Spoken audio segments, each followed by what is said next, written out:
Welcome to my IEP Ambassador Program presentation. My name is Joan Winger. I'm a Rotaract, a positive peace activator, and an aspiring IEP Ambassador. This presentation is a recording that can be used for reference by Rotaractors seeking to understand the concept of positive peace and its application in real-world scenarios. Here, I break down my understanding of the 3 reports by IEP, with emphasis on the Global Peace Index and later the Positive Peace Index. The Institute has used data to create revolutionary reports that can be adopted by policymakers, researchers, and the media, as well as interested public to gain insight and analysis. These reports are number 1, the Ecological Threat Report, number 2, Global Terrorism Index, and number 3, Global Peace Index. The Global Terrorism Index, a tool that derives data from Terrorism Tracker, measures the impact of terrorism. Terrorism is defined as systematic threat or use of violence by non-state actors with the intention of communicating political, religious, or identical message to a group larger than the victim group by generating fear or altering their behavior. Causes of terrorism may include, but not limited to, weak governance, ethnic polarization, ecological insecurity, political instability, transnational crime, geopolitical competition, among other things. Destabilization and global deterioration are catalysts to terrorism. The terrorism score is calculated by the number of incidences, fatalities, injuries, hostages, as well as conflict and socioeconomic data. The report shows that in 2015, that was the peak of terrorism attack, and as of 2024, numbers of deaths from attacks have gone up by 22%. Over 98% of terrorism deaths in 2023 occurred in conflict zones, with the epicenter of terrorism moving from the Middle East to Sahel region. Iraq recorded 99% decrease in deaths, holding the largest improvement, while Burkina Faso recorded 68% increase in deaths and 17% increase or decrease in attacks, suffering the worst impact of terrorism. I challenge you to think about a trend that stands out to you according to the Global Terrorism Index.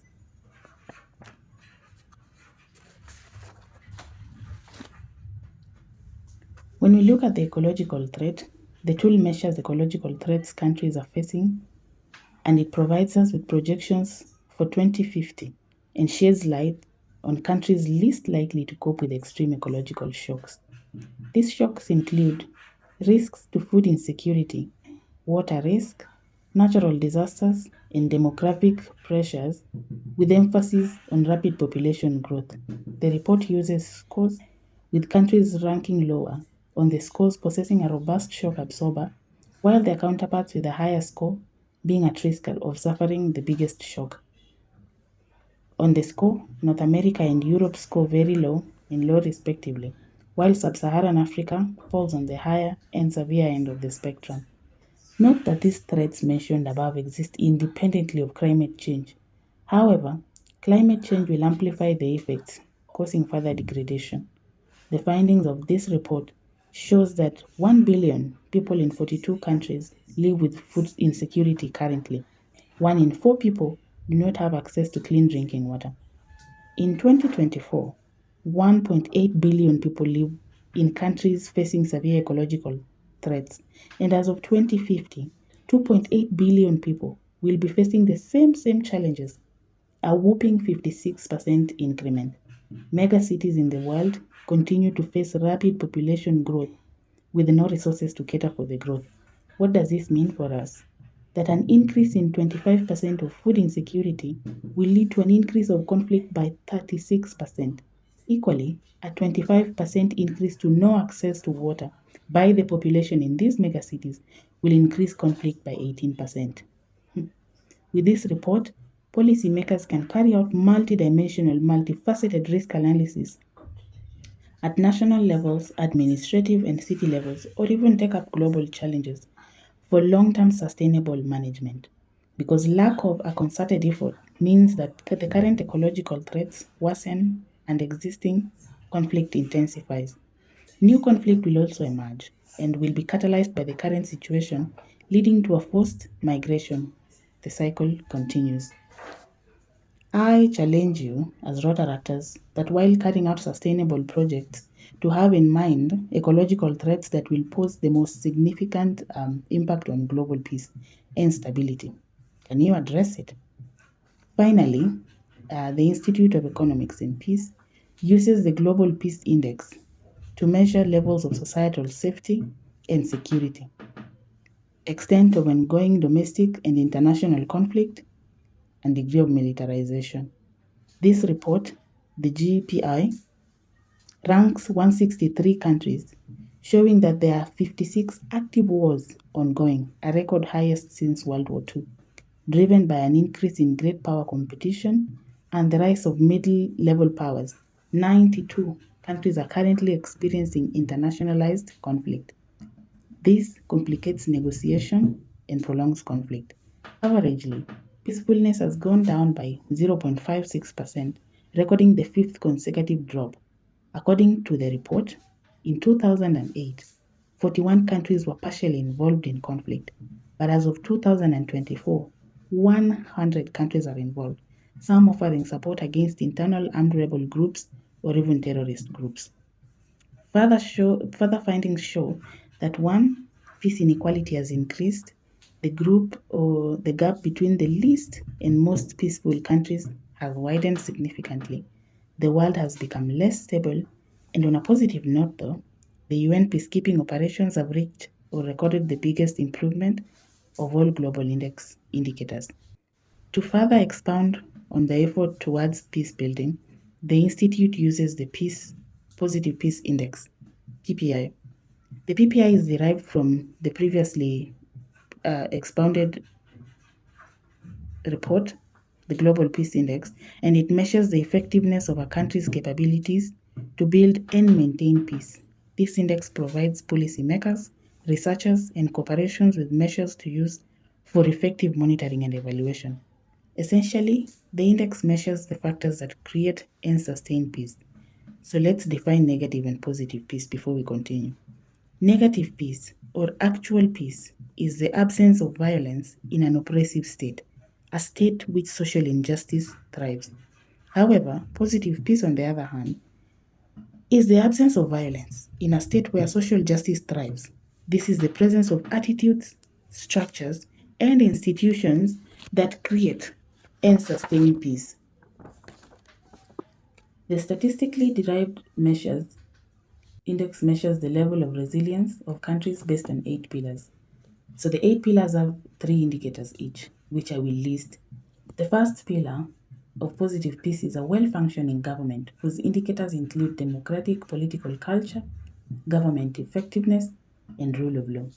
The second pillar is sound business environment, whose indicators include index of economic freedom, GDP per capita, and business environment.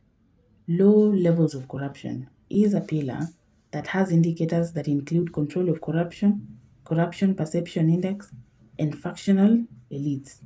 Free flow of information is the fourth pillar, having freedom of expression or press index, mobile phone subscription rates, and world press freedom as its indicators. The following item is good relations with neighbors. Here, we have hostility to foreigners, numbers of visitors, and regional integration as indicators. Sixth on the list is human capital, which includes secondary school enrollment, global innovation index, and youth development index. The next pillar is equitable distribution of resources. Here we see social mobility as an indicator. We also see poverty gap as well as inequality, adjusted life expectancy. Finally, the eighth pillar is acceptance of the right of others, which includes empowerment index, group grievances, rating, and gender inequality. To read further on this, I encourage you to interact with the material from the IEP by clicking on the links provided to their website that I will have availed at the end of the video. The 8 pillars describe optimal environment for human potential to flourish. The pillars provide a framework for high levels of peace and happiness, a robust environment and economy, and resilient societies that are more adaptable to change. In the most recent findings, The pillars that contributed to an increase in peacefulness include free flow of information, equitable distribution of resources, acceptance of the rights of others, and high levels of human capital. Notably, 3 pillars have recorded deterioration since 2013, and these include good relations with neighbors, well-functioning government, and low levels of corruption. A good example of how to apply the 8 pillars in real-life scenarios would be the recently concluded Rotary Youth Leadership Awards. Participants were tasked to come up with sustainable project ideas to benefit the immediate community. Applying the positive peace framework would play an important role. The interconnectedness of the pillars provides a robust foundation for each pillar, strengthening and impacting one another. For example, how does equitable distribution of resources lead to sound business environment? What about high levels of human capital? How does it affect sound business environment? Think about the relationship between a well-functioning government, low levels of corruption, free flow of information, and good relations with neighbors. How do these in fact impact the business environment? In conclusion, the frameworks provide a practical pathway for building resilience and sustainable peace across different sectors, be it project design, policy design, dialogue, or humanitarian development. The 3 frameworks ensure impactful and sustainable projects, long term success and cohesion, meaningful discussions that lead to collective solutions, and a holistic approach to ensure both immediate and long term developmental goals are addressed in a coordinated way. On the resources provided, we can learn about positive peace as a system, how to implement positive peace, and the goals and importance of positive peace workshops. Additionally, we learn about Rotary Peace in Action, emphasizing Rotary's commitment to peace, as well as how Rotary develops positive peace and how the 8 pillars relate to Rotary's work. Fascinating. With all that said, it is my pleasure to invite all of us to become IEP ambassadors. Let us take advantage of our proximity to the Institute through the partnerships with Rotary to join the global network of peace builders. Perhaps you would like to join the IEP Academy or become an ambassador. Links to the IEP's research, content, and other resources are shared at the end of the video presentation. I also encourage you to join Rotary action groups for peace to further promote the agenda of peace and development. Thank you for listening to me, and all the best.